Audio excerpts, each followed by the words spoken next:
What if I told you your child's struggles didn't start where you think they did? Not with behavior, not with a diagnosis, and not even with what you're seeing day to day, but with something that we call the perfect storm. So when we sit down with families, we almost never find just one cause. It's not just sleep struggles or gut issues or sensory challenges or meltdowns. It's usually a combination of stressors that begin building from the very start. This can begin during pregnancy, where high stress levels, inflammation, medications, or even a mom who is doing everything right can still create added pressure on a developing nervous system. Then we move into birth, where interventions, so things like C-sections, inductions, forceps, vacuum extraction, or even long labor can create physical stress on a baby's delicate nervous system.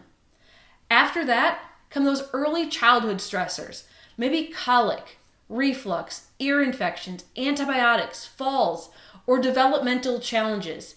Individually, each of these might seem manageable, but when they start to stack together, they create what we call a perfect storm inside the nervous system. And here's the key. The nervous system controls and coordinates everything in your child's body, from sleep and digestion to immune function, emotional regulation, and their focus.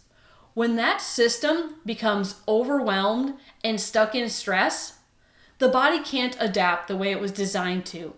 That's when you start to see the signs.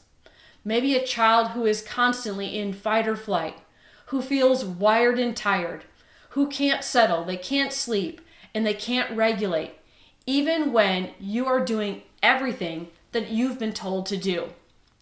So this is where the shift happens. Instead of chasing each symptom individually, we begin asking a different question. So how is your child's nervous system functioning? With neurologically focused chiropractic care, we assess that system. We identify areas of stress and tension, and then we gently work to restore balance so the body can begin to heal and regulate from the inside out. Your child isn't broken, their system is overwhelmed, and when you begin addressing the storm at its root, everything else can start to change. So if this sounds like your child's story, this is your sign to take the next step. Reach out, have your child's nervous system checked, and let's start calming the storms together.